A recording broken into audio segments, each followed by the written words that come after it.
Ask 100 people to define beauty, and you'll get 100 different answers. Most people retreat from the challenge of the question, confident that they know beauty when they see it, choosing to describe it rather than define it. But when really pressed on the question, descriptions of physical appearance begin to fall away. If you think of our bodies as machines, we're a finely tuned machine. We put ourselves in situations where we're having to fight or flight that idea or that workout or that lift. So you look around, you see a lot of people with defined muscles, their traps, their abdominals, their quads. You can see the striations in their legs. Right off the bat, you see outside aesthetic looks, and you look at them as beautiful traits, right? I think that's what first comes to mind. I love the way that CrossFitters look because it's just so real. Yeah, that's beauty in a sense, but at the same time there's that confidence between them where maybe they've gone through a personal struggle or they've found something where this is what helps them define themselves as an individual. I think what differentiates the beauty from the outside to the inside is the heart and the perseverance that each CrossFit athlete shows through each one of these workouts.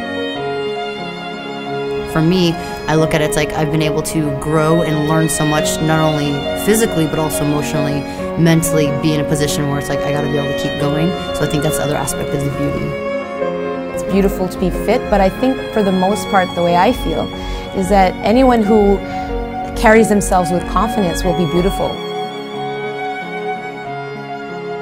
That term beauty is very, subjective to your experiences and what you've been told and what you've been led to believe, and it's something that there's no question. Man, that's beautiful.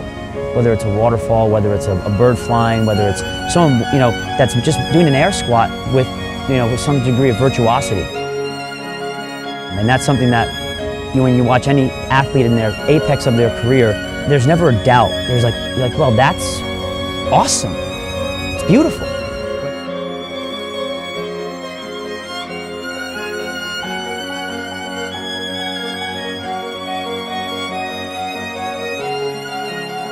I wonder if perhaps a woman that is thinking more about looking like a girl in a fashion magazine, that's what they see as feminine.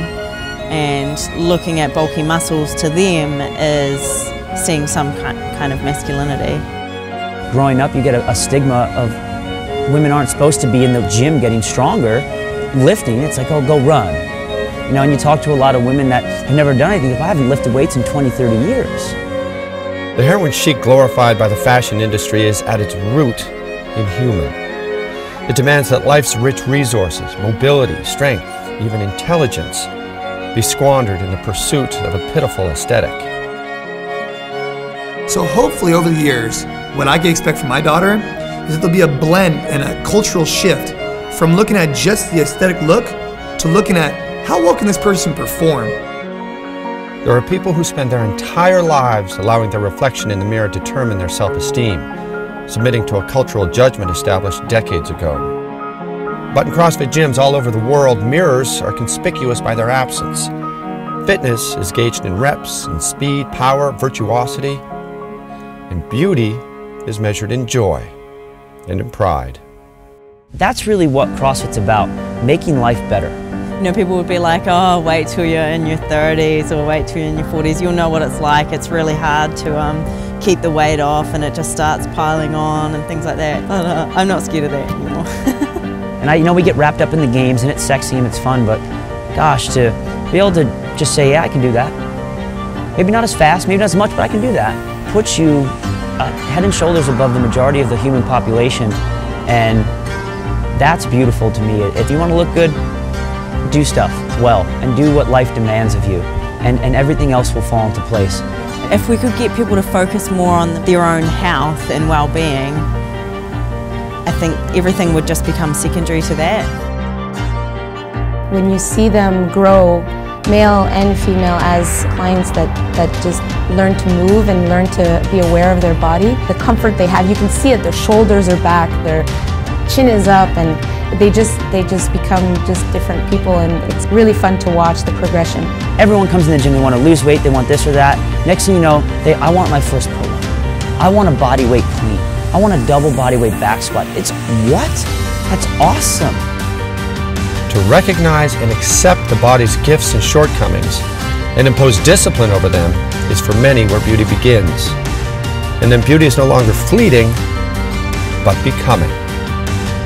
Now I have a 76-year-old member, shows up in a sports bra one day, and she's like, well, the other girls are doing it, so I just figured it was the right thing to do.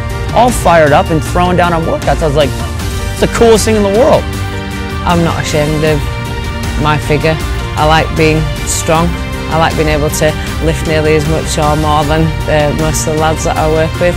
I'm not going to lie and say that it never happened that I wish I was someone else or physically someone else, but as you age and as I matured, I wouldn't change my body type for anything else. Ask 100 people to define beauty and you get 100 definitions. Ask 100 people at the CrossFit Games to define beauty and they answer with a gesture. Because at the CrossFit Games, beauty speaks up itself.